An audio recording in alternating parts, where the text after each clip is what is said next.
રાંદલ સંકુલના અમે જ સર્જનહારા, રાંદલ સંકુલના અમે જ સર્જનહારા.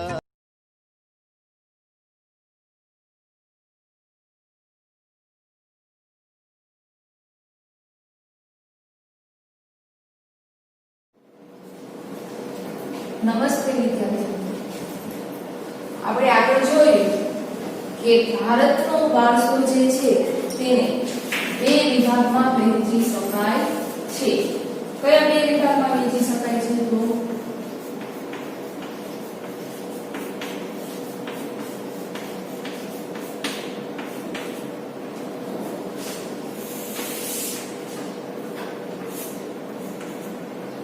પેલું છે એમાં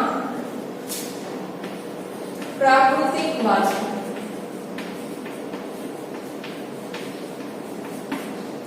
અને બીજું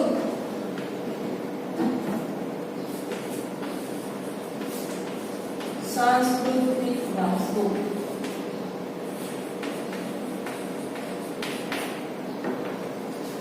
આ બે વિભાગની અંદર વિભાજન કરી શકાય છે. હવે એમાં જે પ્રાકૃતિક વારસો છે તો પ્રાકૃતિક વારસો કોને કહેવાય? તો કે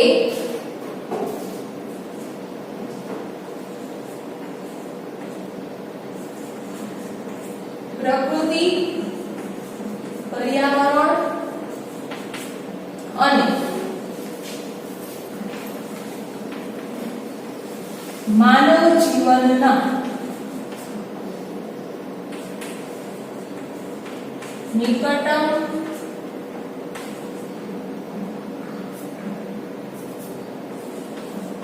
સંબંધોના પરિણામને પ્રાકૃતિક વારસો કહેવામાં આવે છે. પ્રાકૃતિક વારસો કોને કહેવાય? કે જે પ્રકૃતિ છે, પર્યાવરણ અને માનવ જીવન, મનુષ્યના જીવન, આ ત્રણેય વચ્ચેનો જે નિકટનો સંબંધ રચાય છે અને તેના લીધે જે વારસો અસ્તિત્વમાં આવે છે તેને પ્રાકૃતિક વારસો કહેવામાં આવે છે. હવે જે આ પ્રાકૃતિક વારસો છે તે મનુષ્યએ બનાવેલો હોતો નથી, તે આપણને કુદરત દ્વારા મળેલી ભેટ છે. મનુષ્યએ તે બનાવેલો હોતો નથી. હવે તેની અંદર સમાવેશ કોનો થાય છે? પ્રાકૃતિક વારસો છે તેમાં કઈ કઈ વસ્તુઓનો સમાવેશ થાય છે? તો કે પર્વતો છે, પછી નદીઓ,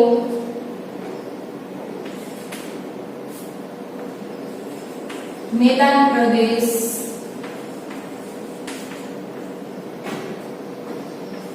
દરિયા કિનારો,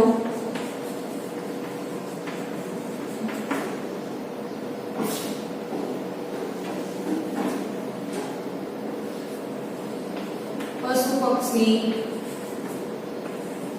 પ્રાણીઓ,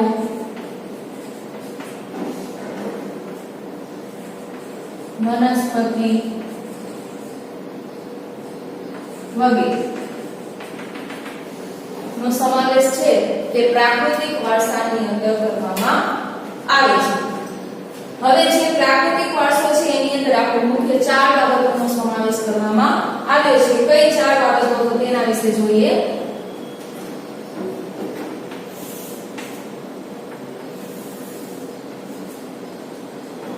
એમાં પહેલું છે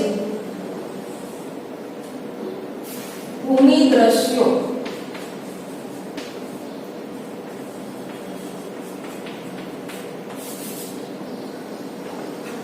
ભૂમિ દ્રશ્યો કોને કહેવાય? તો કે ભૂમિના આકાર, જમીન છે એની અંદર કાંઈ પણ પરિવર્તન થઈ અને જે નવી ભૂમિ બને તેને શું કહેવામાં આવે છે? તો કે ભૂમિ દ્રશ્યો કહેવામાં આવે છે. ભૂમિ દ્વારા અનેક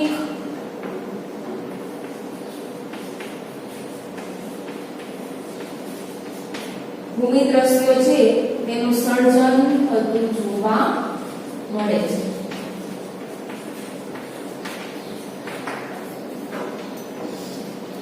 ભૂમિના આકારો દ્વારા એટલે કે જે જમીન છે એના આકારની અંદર પરિવર્તન આવે છે, કુદરતી રીતે એની અંદર પરિવર્તન થાય છે અને નવું જ કંઈક રચના બને છે તેને શું કહેવામાં આવે છે તો કે ભૂમિ દ્રશ્યો કહેવામાં આવે છે. ઉદાહરણ તરીકે જોઈએ તો હિમાલય છે તે, પછી મેદાની પ્રદેશ છે તે, ઉચ્ચ પર્વતો છે, આ બધું છે એને શું કહેવાય છે તો કે ભૂમિ દ્રશ્યો કહેવામાં આવે છે. એમાં આપણે દાખલા તરીકે જોઈએ તો જે ભારત દેશની અંદર ઉત્તરે જે હિમાલયની પર્વતમાળા આવેલી છે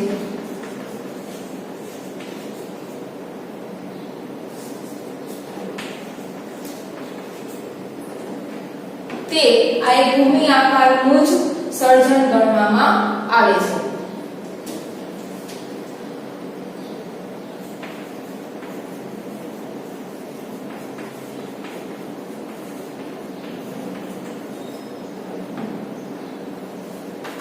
હવે હિમાલયની જે પર્વતમાળા છે એમાં શું શું આવેલું છે તો જો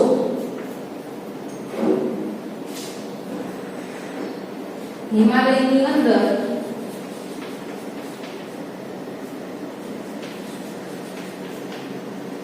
એક તો પર્વતો આવેલા છે, એ સિવાય વનસ્પતિઓ, વિવિધ પ્રકારના ખનિજો, ત્યાર પછી જુદી જુદી જાતના પશુ પક્ષીઓ, શિખરો વગેરે હિમાલયમાં આવેલા છે. આ સિવાય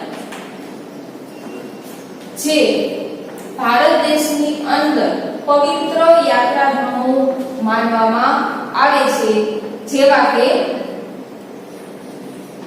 અમરનાથ,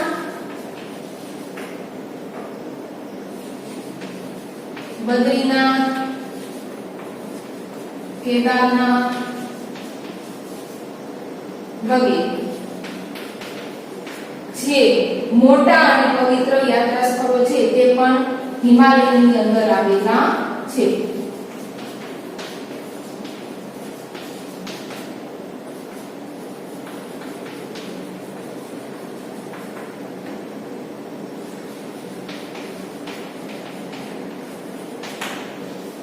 આ છે પેલું ભૂમિ દ્રશ્ય કે જેની અંદર આટલી બાબતોનો સમાવેશ કરવામાં આવે છે. અને ભૂમિ દ્રશ્ય છે એનો સમાવેશ શેમાં થાય છે કે જે પ્રાકૃતિક વારસો છે તેની અંદર. ત્યાર પછી બીજું છે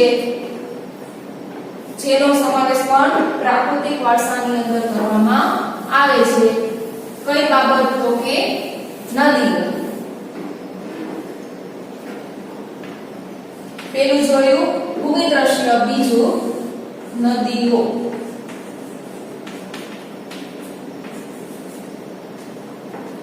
તો જે નદીઓ છે તેને આપણા ભારત દેશની અંદર લોક માતાનું બિરુદ આપવામાં આવ્યું છે.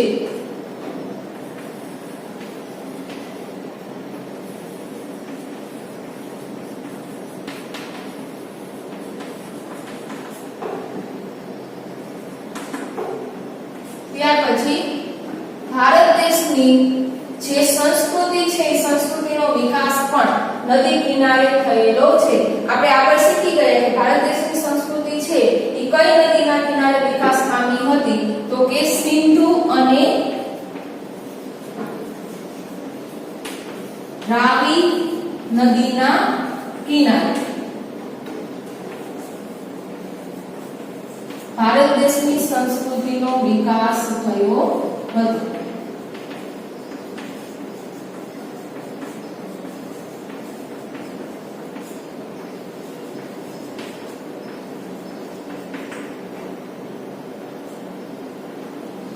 ત્યાર પછી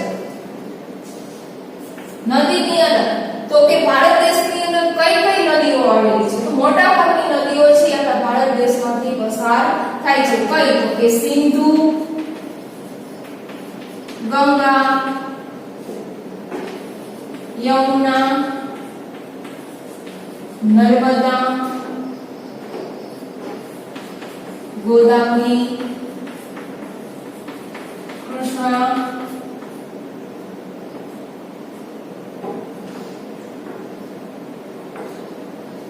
વગેરે નદીઓ છે જે આપણા ભારત દેશની અંદર આવેલી છે અને જે આ નદીઓની અસર છે તે ભારતીય લોક જીવન ઉપર એટલે કે પ્રજાના જીવન ઉપર તેની અસર જોવા મળે છે.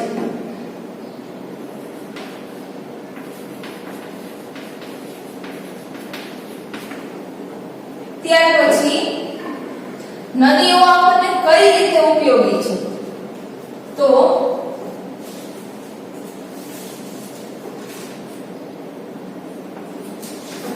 એક તો પીવાનું પાણી છે. મનુષ્ય છે અને જીવ હોય તો પાણીની જરૂર પડે એટલે કે એક તો પીવાના પાણી તરીકે નદી છે આપણને ઉપયોગી છે. પીવાનું પાણી અને ઘર વપરાશનું પાણી છે એ નદી પૂરું પાડે છે. ત્યાર પછી બીજી કઈ રીતે ઉપયોગી છે તો કે સિંચાઈ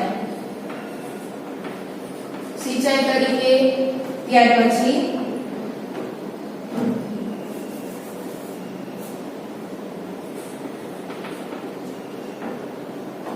વીજળી ઉત્પન્ન કરવામાં,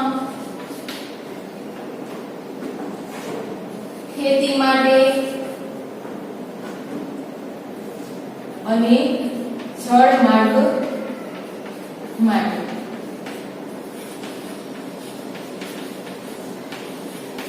ઉપયોગી છે. નદીનું પાણી કઈ કઈ રીતે ઉપયોગી બને છે તો એક તો મનુષ્યને પીવા માટે, પછી ઘર વપરાશ, ઘરનું કોઈ પણ કામ કરવું છે તો તેના માટે પાણીની જરૂર પડે છે. ત્યાર પછી જે જગ્યાએ વરસાદ છે તે વધારે પ્રમાણમાં થતો નથી તો ત્યાં નદીઓ દ્વારા સિંચાઈની સુવિધા છે પૂરી પાડવામાં આવે છે. ત્યાર પછી વીજળી ઉત્પન્ન કરી શકીએ છીએ. ખેતીમાં પણ નદીનું પાણી છે ઉપયોગી થાય છે અને જળમાર્ગ તરીકે પણ તેનો ઉપયોગ કરવામાં આવે છે. ત્યાર પછી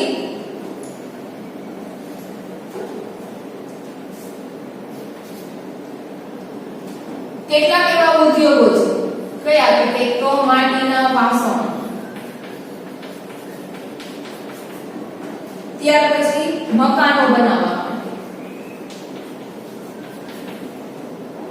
અને એ સિવાય ના જે ઉદ્યોગો છે એના વિકાસ માટે નદીના પાણી ઉપર આધારિત રહેવું પડે છે.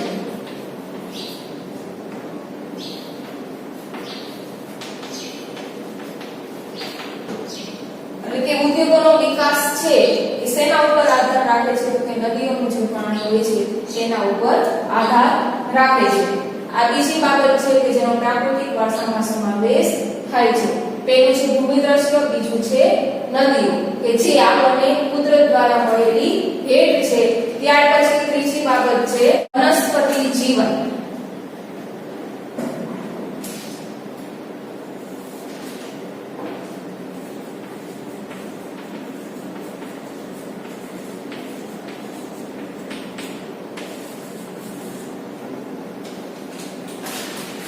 એમાં જોઈએ તો કે ભારત દેશની જે પ્રજા છે તે આદિ સમયથી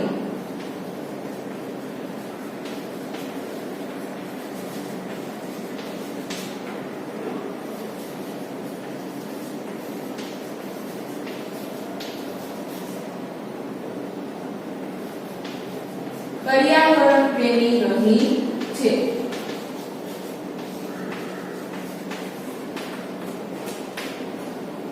આદિ સમય તથા આદિમાનવના સમયથી જોઈએ તો ભારત દેશની પ્રજા છે તે પર્યાવરણ પ્રત્યે પોતાનો પ્રેમ છે એ દર્શાવે છે અને તે પર્યાવરણ પ્રેમી છે. હવે માણસ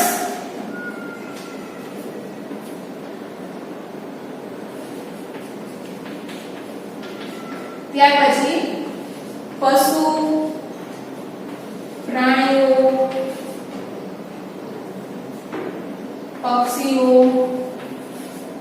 દરેકે પોતાનો આહાર મેળવવા માટે કે ખોરાક પ્રાપ્ત કરવા માટે વનસ્પતિ ઉપર આધાર રાખવો પડે છે.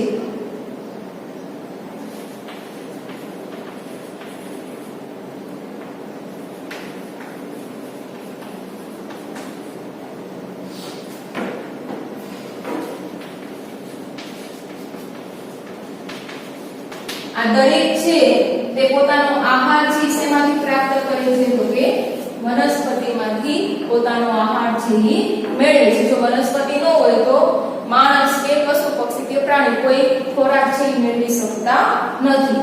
ત્યાર પછી કેટલાક એવા વૃક્ષો છે કે જેને ભારત દેશની અંદર એવા વૃક્ષોને પવિત્ર માનવામાં આવે છે અને તેની પૂજા પણ કરવામાં આવે છે. કયા વૃક્ષો તો કે વડ છે, પીપળો અને તુલસી. તેને પવિત્ર માનવામાં આવે છે ભારત દેશમાં અને તેની પૂજા પણ કરવામાં આવે છે.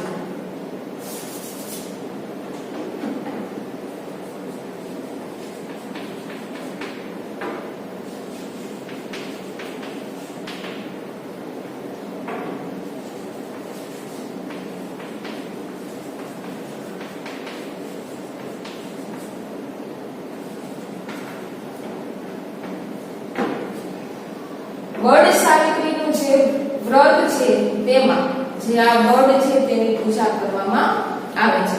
ત્યાર પછી જોઈએ કે વનસ્પતિમાંથી આપણને જે પ્રાપ્ત થાય છે અનાજ,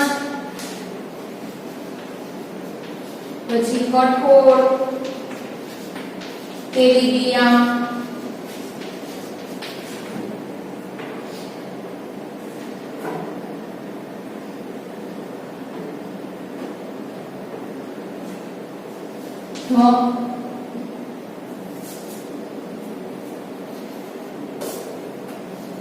ધાન ધાન્યથી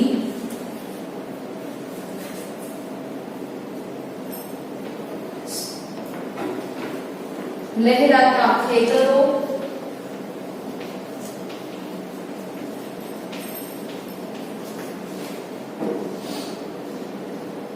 જંગલો,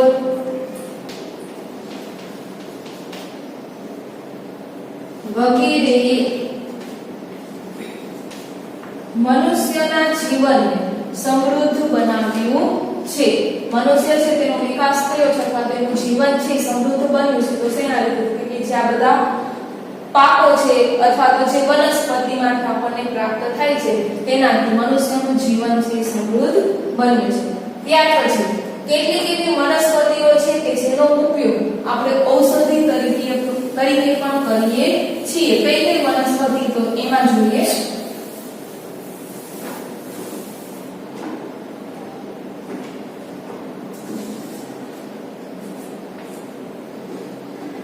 હરડે, આમળા, કુંભારપાઠું,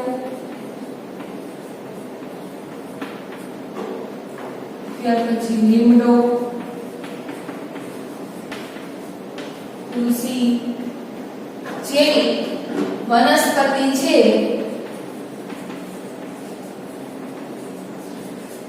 તેનો ઔષધિ તરીકે ઉપયોગ કરવામાં આવે છે.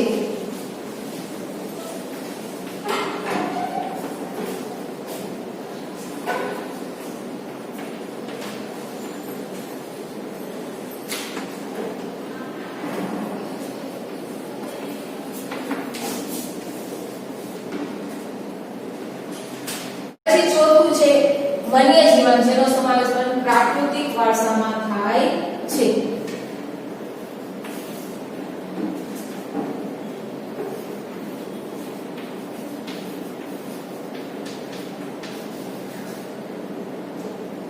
એમાં જોઈએ કે ભારત દેશ છે તે પ્રકૃતિ પ્રેમી એટલે પર્યાવરણ પ્રેમી તો હતો જ, સાથે સાથે તે પ્રાણી પ્રેમી પણ હતો.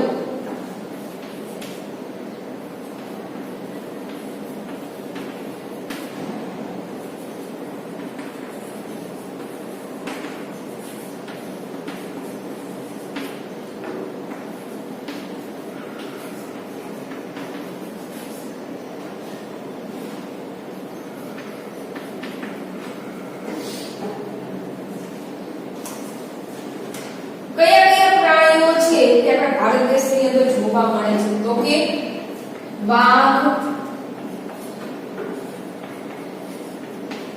હાથી, શિયાળ, રીંછ, હરણ, સાપ, અજગર વગેરે જેવા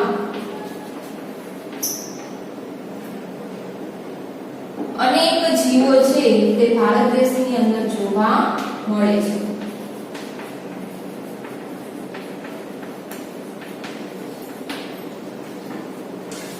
એટલે કે અનેક પ્રકારના વિવિધતાવાળા વન્ય જીવો છે આપણા ભારત દેશમાં જોવા મળે છે.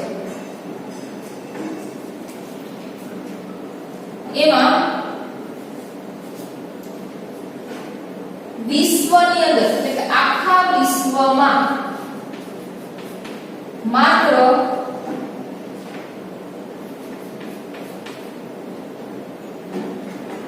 આપણા ગુજરાત રાજ્યના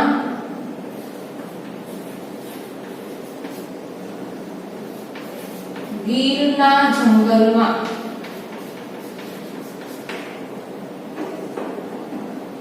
એશિયાઈ સિંહ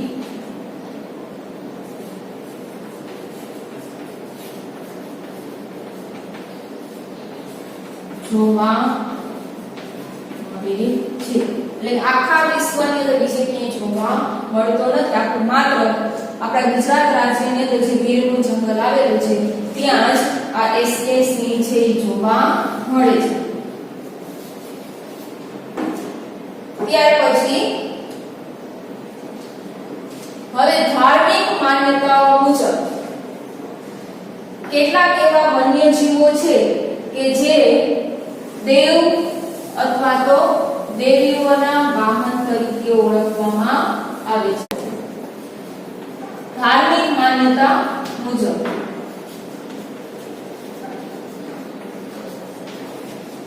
ભારત દેશની જે પ્રજા છે તેણે કેટલાક વન્યજીવો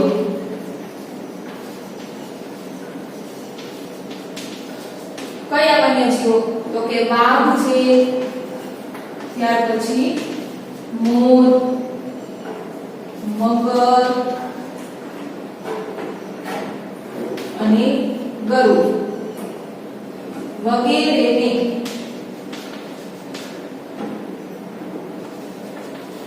દેવ દેવીઓના વાહન તરીકે સ્થાન આપ્યું છે.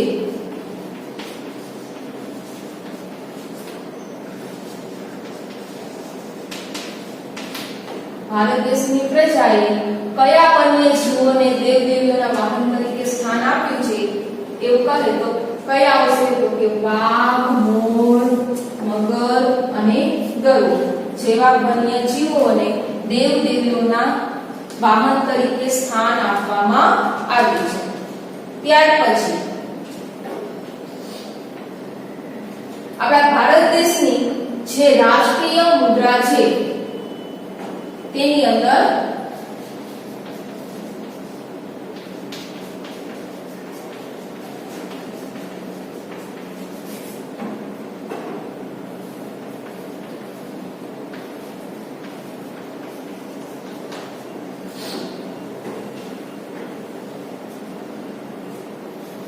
ચાર સિંહો,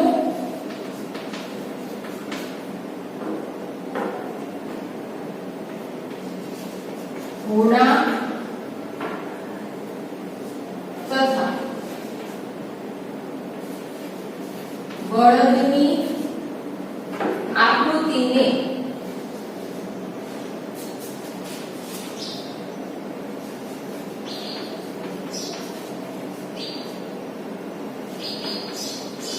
સ્થાન આપવામાં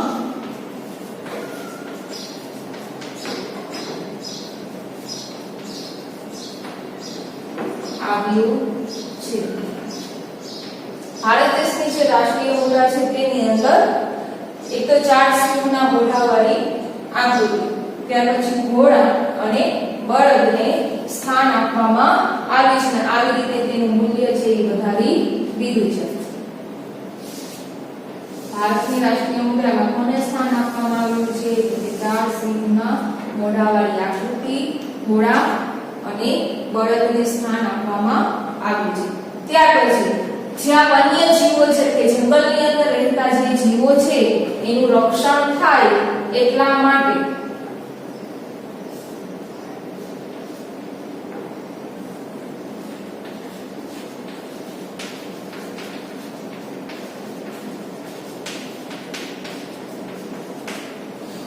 ભારત દેશની સરકારે અભયારણ્યો બનાવ્યા છે.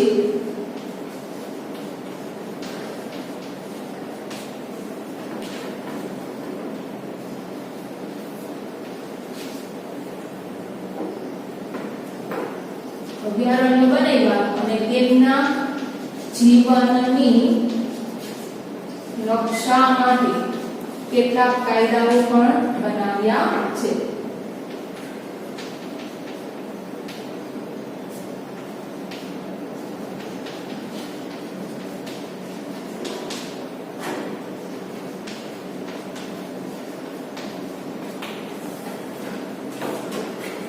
આવી રીતે પ્રાકૃતિક વારસો છે તેની અંદર 4 બાબતોનો સમાવેશ થાય છે. આપણે જોયું, પહેલું હતું ભૂમિ દ્રશ્યો, બીજું નદીઓ, ત્રીજું વનસ્પતિ જીવન અને ચોથું વન્ય જીવન. આ 4 બાબતોનો સમાવેશ થાય છે.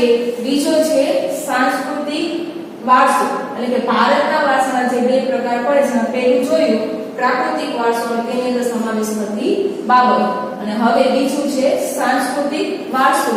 તેના વિશે આપણે હવે પછી